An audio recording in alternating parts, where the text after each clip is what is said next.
All right. I believe that we are live. Hello, everyone. I see there's some people in here already. That's awesome. John is here. Garrick is here. How's it going, guys? Great to see you. Happy Tuesday. I think it's Tuesday, right? Heck yeah, it's Tuesday. All right. Today um we're talking about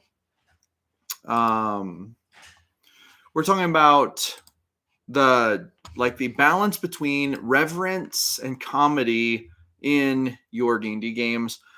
Do your D&D games descend into comedy? Do they fail to hold the reverence you wish they would sometimes?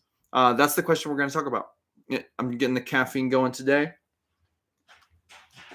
John says, I feel like a huge part of in-game shenanigans is the way it's treated. When Pippin steals a skyrocket and destroys a tent, it's funny.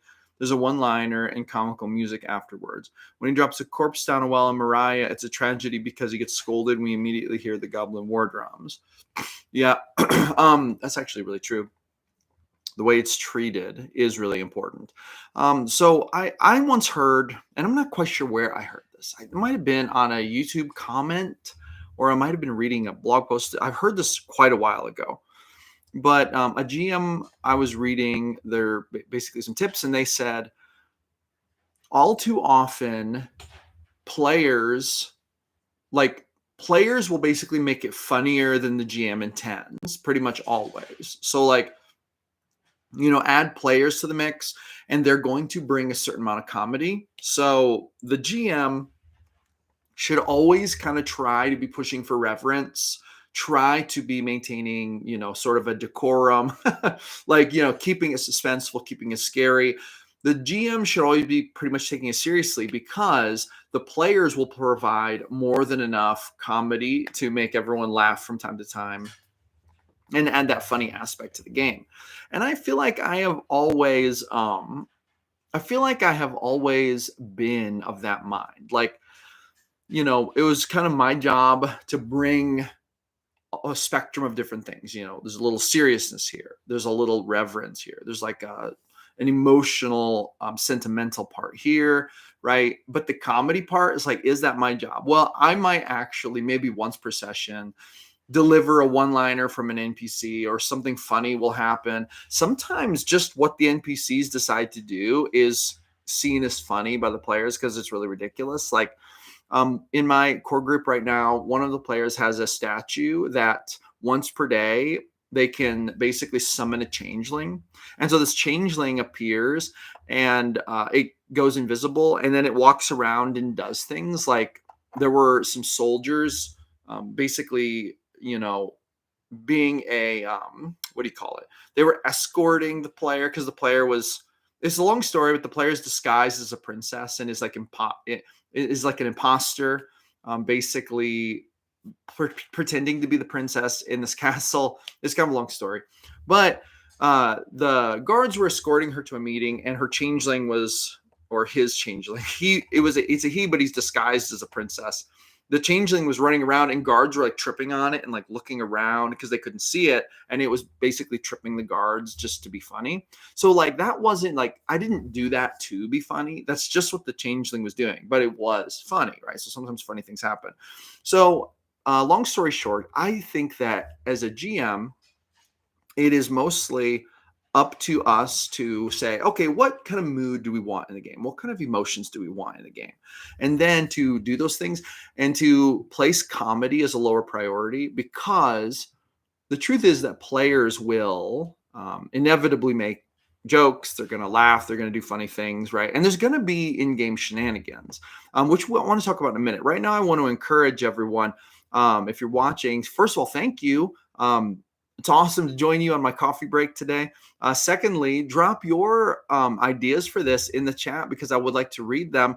How do you handle shenanigans versus, having a more reverent game? How do you handle it when players maybe make things too goofy and they don't keep enough seriousness? What are your techniques for this? I will say that I'm not opposed to some comedy, some funny stuff. I think it's funny, but I don't want to play with a group that's it's always funny, always comedic. I think one really good example I like is Thor: Love and Thunder. So to me, I love the Marvel like Thor movies with Chris Hemsworth. I feel like the first two were a great amount of reverent, serious, blended with comedy. There were funny moments in them, but for the most part, they were like serious movies. And I feel like the Avengers even was a really great example. There were some funny moments in it, but there were some very serious undertones. I feel like that was a great balance. But when we got to Thor, Love and Thunder, and maybe even Thor Ragnarok a little bit, Thor Ragnarok was less so, but Thor, Love and Thunder, it just got too silly. And I thought, okay, that's too much silliness. And I can feel that way with a role play game. And some of that is just communicating to my players what tone I want for the game.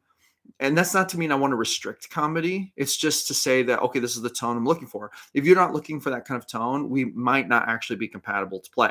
I think that all too often GMs and players don't have a compatibility discussion. They don't stay aware of potential compatibility issues, because it is so true that some GMs and players are just not compatible with each other. So I think that there's a point to where, maybe an extreme point, but a point to where that is a part of this conversation. But I do think that mood, tone, these things matter. If you're trying to describe a serious scene and the players are not treating it seriously and they're just making jokes about it, if you are not the kind of GM who enjoys that kind of thing, if you're the kind of GM who wants a more serious tone to the game, then that's probably not going to be very fun for you. I'm not saying that it's wrong to make everything into a joke. I'm just saying, like, as a GM, you want to have fun too. And you probably want to play a certain kind of tone in your game. I think all too often this is ignored too. There's this narrative that says GMs are basically serving the players, like, oh, give the players a good game, give the players the fun, blah, blah, blah. It's like, okay, no, that is good, but GMs have to enjoy the game too. A GM should be able to have their say in how the game runs. They get an equal vote, right? So that's something to be considered. Okay, so there's some points of mine. I'm going to go through these comments real quick. And just to let you know, if you want to join my free Discord, link is in the pinned comment. You can also download my Ultimate Plot Randomizer ebook and join my email list. Link for that is in the pinned comment as well. All right. I'm going to talk to John here. John says, same clumsy dude, same type of joke. Oh, we're going back to the Pippin comment. Same type of joke. The way we treat our players' shenanigans will change the tone. Okay, no, that is very true. You have a lot of control, a lot of power in how you as a GM basically treat, receive, basically enact reactive pixels for the things that go on in the game, right? So that's a really good note. Garrick says, if the players are even a tiny bit bored, many will let it out as comedy. That's why that happens. I think that that's probably actually very true. There's probably a lot of truth to that. I don't disagree. Dr. Fibes Sets Traps says, Dr. Fibes, sometimes dark humor can't help from happening, and people laugh, even if funerals and real life jokes happen to break tension. Hope GMs are not always taking their narrative too seriously. That is a good point, and I think that GMs shouldn't take it too seriously. Like, cracking a joke now and then, cracking jokes is it's not like a bad thing. It's not like, I don't think any GM, well, I've never known a GM who did this. No GM would be like, so one rule for my game is I don't like any jokes. Do not crack a single joke. Like, that would be weird, right? Humor is a natural part of it. Obviously, though, making everything a joke would be going to the extreme end of that, right? Somewhere in the middle. Stephen Lewis says, a little levity is always fun. A goofy NPC or a silly goblin kobold are a must for every game. I actually agree with that. There should be some little silliness, a little comic relief. And sometimes those comedic characters can come out and be serious, and that can create a pretty serious contrast, which is actually really funny. I think, like, I once ran this character who was a really core NPC, and his name was, what was his name? I actually don't remember right off his name, but he was a cleric, but he had like some kind of memory loss. So he had a lot of trouble remembering. Like, he had short-term memory loss and also some long-term memory loss. In the game, they called it his brain was addled, but he would often walk up to a player and be like, I am so sorry. I recognize you, but I do not recall your name. Please confirm. We are adventuring together, correct? Or am I mistaken? And then they'd be like, no, yeah, you've been with us the whole time. Oh, good. And then he would point at one of the other characters who he talks to every day and say, is that person with us? Because they look suspicious to me. And he'd be like, oh no, yeah, they've been here the whole time. And then he'd be like, oh, good. I just want to make sure my brain is a little addled, old age. So this was always a funny thing. And even in kind of serious moments, this would happen. But every once in a while, very randomly, at key moments, he would just almost for a split second, he would get his memory back. And then he would cast like a very powerful spell or do something very serious or chew out the bad guy or whatever. And then in the next instant, he would go back to being like, oh, what are we doing here again? Oh, goodness, are we in a battle? Right. So it was like a kind of a funny thing. He was like super loyal to the group, but so this was kind of a funny thing, but it contrasted by these very serious moments where his memory would return. And he was quite a formidable, powerful, very like dangerous cleric, super high level cleric. It's just that he almost never was able to be that person because of his addled mind condition. And even though they tried at great lengths to cure it, it never got cured. Anyway, so, I'm going to catch up on these comments here. But anyway, I say that to say, yes, having silly characters and even using that as a contrasting factor for like serious and comedy is actually a really cool tactic. Stephen Lewis says, a little levity is always fun. Oh, that was the comment I was responding to. John says, I feel like when players try to make something funnier than it should be, treat it as the people would in world. Your comedian player might end up with their character in a cell. Yeah, or they might make people really unhappy, or it might be really untactful. Like one of the townspeople might say, you're a jerk. Why would you joke about that? And then an angry mob starts to form, right? Dr. Fibes sets traps. Oh, I'm sorry. Stephen Lewis says, also a fair holiday type of event with games and contests is a great time for silliness. That's true. There are just sessions that are more prone for silliness. In almost every session, I run like a beach party episode. Like they'll come up on a beach and it'll be like, they'll almost always get challenged to a game of volleyball. And then it's like a very silly thing. And a lot of times that'll be an opportunity for like your romance, like the sun setting on the beach. It'll be a lot lighter hearted session. I run one of those in pretty much every campaign. It's just a fun trope. I just keep bringing back. And that's always a time for silliness in my games. Dungeons and 20s, William. Hey, William, how's it going? As a DM, I do have a certain type of players I look for. I do play a bit more serious tone, but can weave in natural comedy into it. I don't like much of slapstick comedy. I agree. I'm kind of in the same boat. John says, I was in a game where another player kept making his character use minor illusion to make my character look like he wet his pants. The game ended before it became problematic, but really, that is really annoying. Oh, I'm laughing because it's so annoying. I'm not laughing because it's actually funny. Oh, I'm sorry. That is really annoying. Alex says, afternoon, high risk with a nat 1 on the die roll always leads to fun, especially when trying to sneak into a place. My favorite meme is how D&D you think is and shows the Fellowship of the Ring, and how it actually goes. And it shows Monty Python and the Holy Grail. That's pretty much right. Natural ones are funny. Natural ones, when my group rolls nat ones on perception checks, I'm always like, you kind of try to look and then sand blows in your eyes and your eyes are burning. You can't see anything. Or they'll roll like a nat 1 on acrobatics or something. I'll be like, you stub your toe and you fall right on your face. Like, so those are kind of funny moments, I guess those are funny moments that I initiate, but I feel like the nat 1 kind of prompts it, right? Let's see here. Dungeons and 20s says, my style may not be for everyone, but that's okay with me. If you try to make everyone happy, everyone will be happy but you. That is super true. And, when it comes to D&D, I think that that's actually a lesson. And I was kind of saying this earlier. I think that's a lesson that too few DMs take into account. I think that a lot of DMs get into this, which is it's a good place to start from. They get in this place of like, oh, I want to make it good for the players, doing it for the players, sacrifice for the players, run the game the players want. It's like, okay, yeah, but you should get an equal vote in that. You are one of the group. You should be having fun too. And if you're not having fun, there is a problem. There's some kind of disconnect happening. John says it's similar to cracking jokes in real life. I feel like the line gets crossed when not everyone in the room is laughing. The GM is part of everyone. That's super true. I would agree with that. Alex says, also having fun voices for NPCs can make for fun. I ran a session once with an eccentric gnome whose voice was very Mrs. Doubtfire when she slams her face in the pie style voice. Players loved it. Yeah, that's actually really funny. Sometimes NPC, like just funny NPCs, and sometimes it's how the GM role plays it. Maybe like the character isn't necessarily funny, but just that GM making that NPC voice is funny sometimes. And I can understand, like, sometimes I'll do a voice and then my players will just laugh. And it's like, no, it is funny. I understand. There's not going to be much seriousness with this NPC. I can already tell.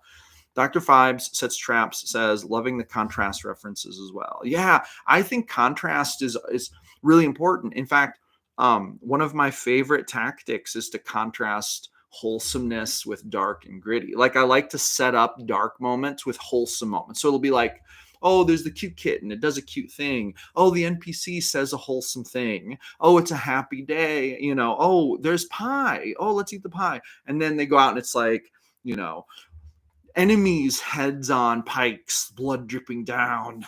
There's a demon licking one of their brains to determine the location of their family so they can go hunt them down just for fun, right? So it's like a contrast between like lighthearted wholesomeness, and then it gets real dark real fast. And I like to create like shocking, jarring moments with that technique. I feel like that is super effective personally. I feel like even though even my core group, I feel like even after playing with me for years and years, I can still set up pretty shocking moments where they're like, oh my God, using that technique. I feel like it really has withstood the test of time, at least for me.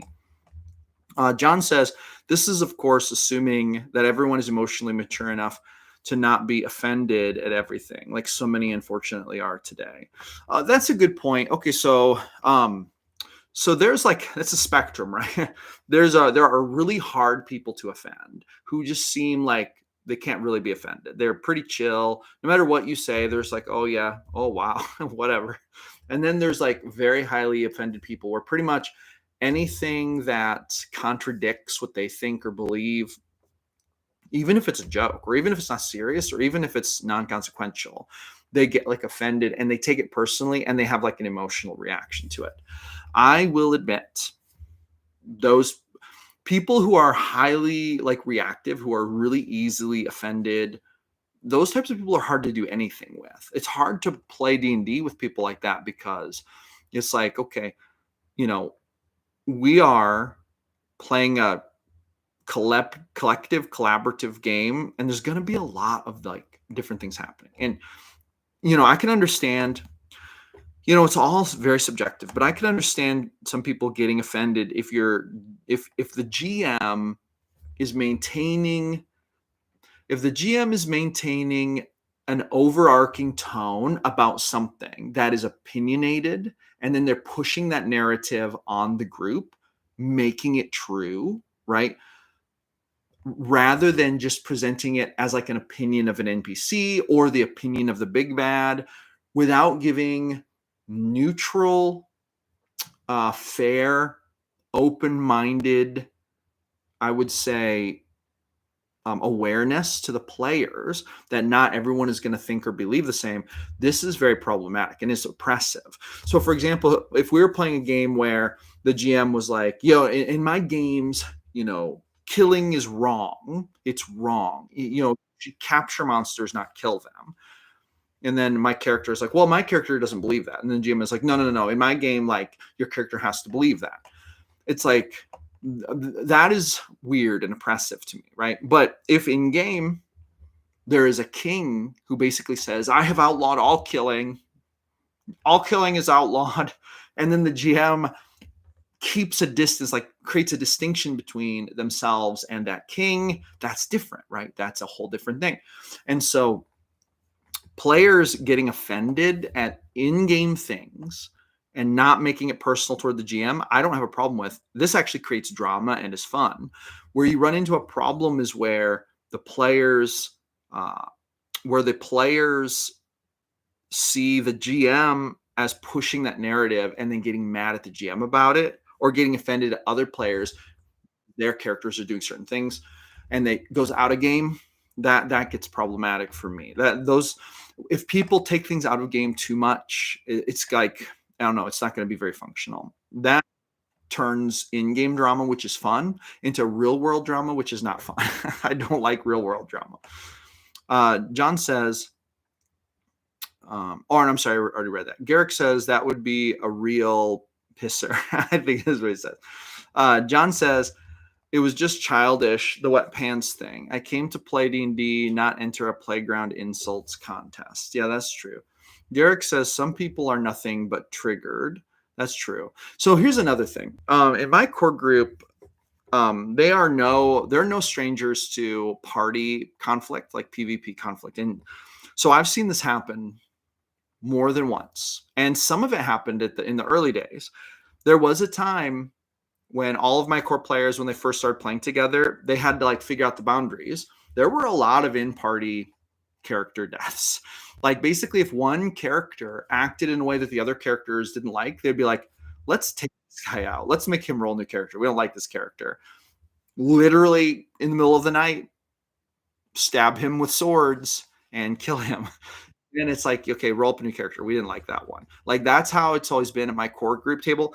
And there have some people who've played with us through the years who played their character in an annoying way. And then when the party turns on them, they get offended. It's like, and I've had to have, so now I have this conversation whenever someone joins our group. It's like, you have to understand, here's how we do this, blah, blah, blah.